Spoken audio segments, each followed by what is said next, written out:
Hi guys!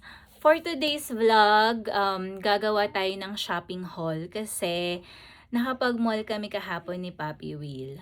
So, ano na ngayon? I think it's January 6. And, ayun, since kailangan naming lumabas at maglakad, pero dahil ang lamig na dito sa Canada guys, so naisip namin ni Papi Will, mag-mall na lang tayo. Tapos, ayun, doon na kami naglakad-lakad and swerte naman kasi madami pa ding sale dahil kakatapos lang ng holiday. So, ayun, marami pa ding good deals. So, let's start guys. Ito, my favorite Bath and Body Works. So, nag-sale sila nung December 26 and hanggang ngayon meron pa din silang sale. So, dumaan ako doon. Nagbili lang ako ng few items na pwede kong idagdag na ipapadala ko sa Pilipinas. As you know naman, binibenta ko yan sa Pilipinas. Binibenta siya ng mga kapatid ko. Alam mo na, extra income. So, eto. Nagbili ako ng cucumber melon body wash.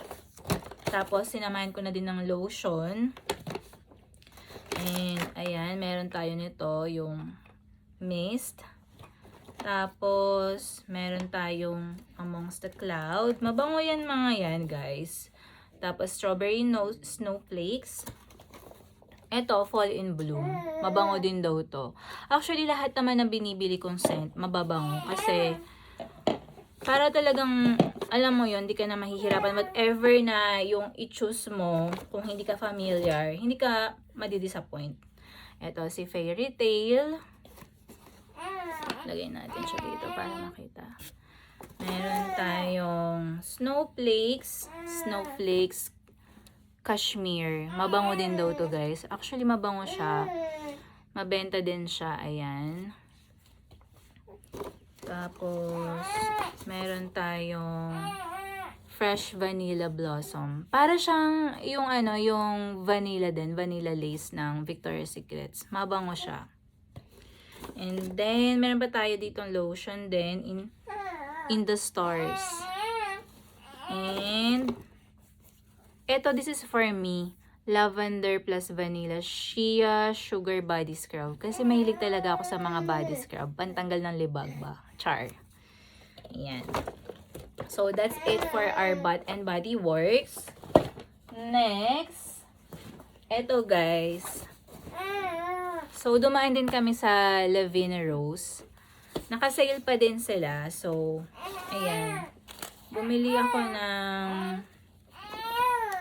mga pantulog. Ayan, may resibo pa siya. Ayan. Dalawa. Ayan. So, dati silang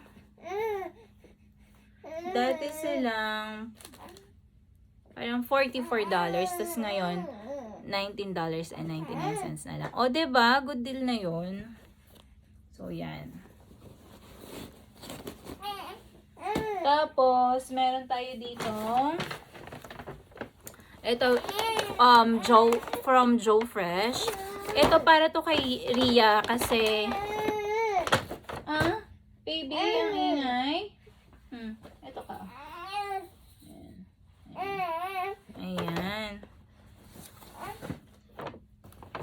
So, ito yung kay Ria. Dumaan din pala muna kami ng Toys R Us kasi ito, matagal ko na itong hinahanap. Si Frida Baby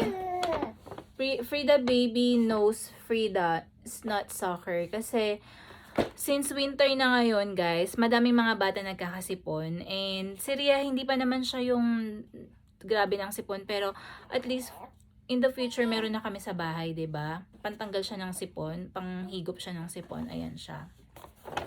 Tapos, ito din yung lagi kong inaay, char.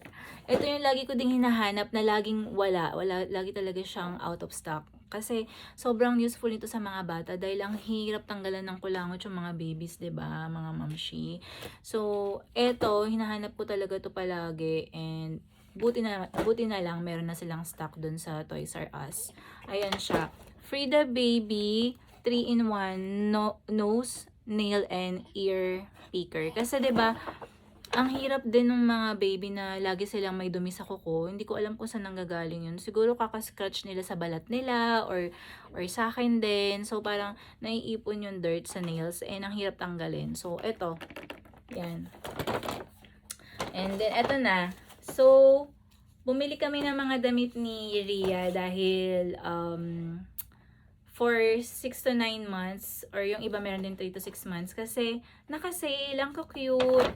Tapos, ang maganda pa doon, ito yung mga lagi naming mga binibiling damit ni Ria, yung mga onesies. Kasi sobrang convenient nito for the mommies and then sobrang comfortable naman sa mga baby. Kasi convenient siya kasi, tingnan nyo naman, oh, ganyan lang siya. Ganyan. Tapos, isang bukasan lang, 'di ba? Lalo na pag magpapalit ka ng diaper. Kasi lalo na pag gabi, guys, ang hirap kung yung debotones. Maganda din naman yung debotones. Kaya lang pag madilim, alam mo, hinahanapin mo pa yung mga yung kapartner niya na botones. Ang hirap, 'di ba? Alam niyo 'yan, nakaka-relate kayo diyan yung mga nanay diyan. So ayun, eto pa. Ayan, ang cute, unicorn. O, diba? So, etong mga to, dati silang $16. Tapos ngayon, nabili lang namin ng, eto $4.94. Yung, etong dalawa, nasa $5.94. O, diba? Maganda yung quality nila. Ayan. O, diba? So, yung mga Canadian mommies dyan, punta na kayo sa Joe Fresh para makabili din kayo ng mga onesies ni baby. Sayang naman, 'di ba? Actually, sale din sila kasi out of season na tong mga gantong designs. Pero okay lang kasi cute pa din naman, oh, guys, 'di ba? Mga pang-Halloween kasi to. Ayan, oh, like this one.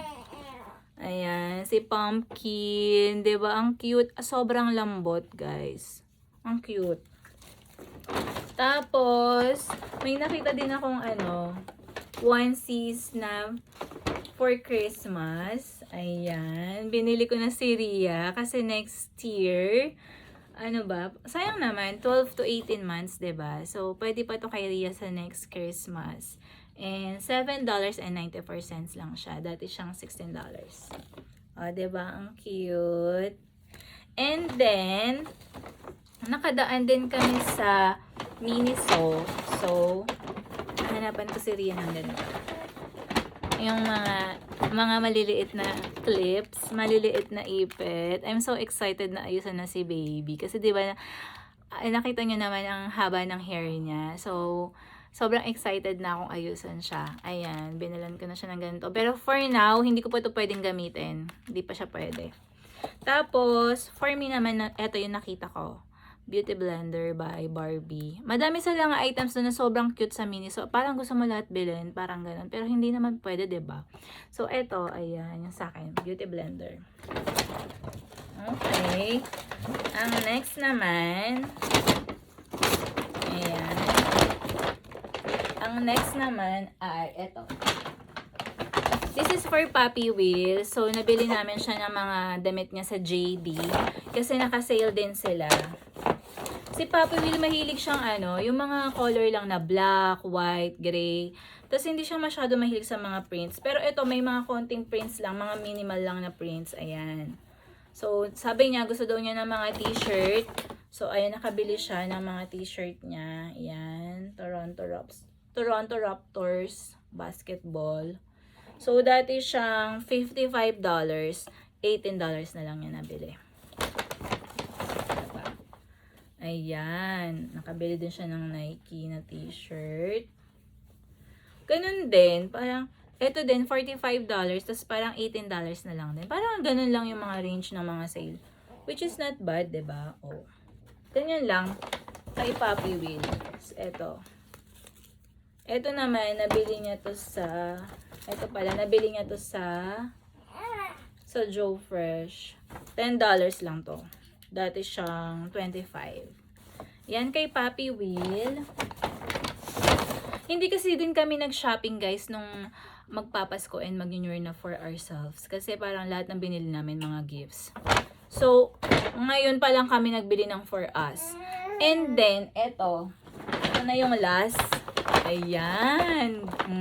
diba? Hindi talaga ako bibili nito dapat. Kasi, wala lang. Bakit naman ako bibili? Hindi ko pa feel, ganun. Tapos, since nung mga before New Year and Christmas, laging may pila dito sa store na to. So, nung kahapon, nung naglakad kami ni Papi Will, walang pila. So, pumasok kami sa store and surprisingly, sale pa din sila. Tapos, ito yung nakuha ko, guys. Ang cute niya, pero hindi na siya yung latest design. Kasama na siya sa clearance actually. Tapos, sabi ko kay Papi Will na, Papi Will, I'm gonna buy this kasi mura na siya. $99 lang. Tapos, sabi ni Papi Will, okay, I'm gonna pay for it. O, diba? Mas masaya kasi binayaran ni Papi Will. So, let's do our unboxing sa aking bag. So, ito siya. Ayan. At, ang swerte kasi, meron pa silang stock. So, open na natin. Ayan. Ano ba yan? Ayan. Ayan. O, diba? Cute. Diba? Mini lang siya. Ay, hindi siya mini. I mean, medium siya. Medium size. Ayan. Let's do our unwrapping. Hindi siya unboxing. So, ayan. Hindi ko talaga ito bibilin. Wala to sa plano kung bumili ng bag. Pero dahil naka-sale siya at cute naman, madami ka rin malalagay. Kaya go na. Bonus na lang yung binayaran siya ni Papi Will. Kasi mura na siya, guys, eh. Dati siyang 400 something. Dati siyang 450, ganon. Tapos ngayon, nasa $99 na lang. Tapos, dahil naka-sale sila, meron pa siyang additional na 20% off. O, diba? At saka madami ka na ding malalagay dito. Ayan. Lagay natin siya dito. Diba? Ang cute. Ang cute pa ng color. My favorite, color pink.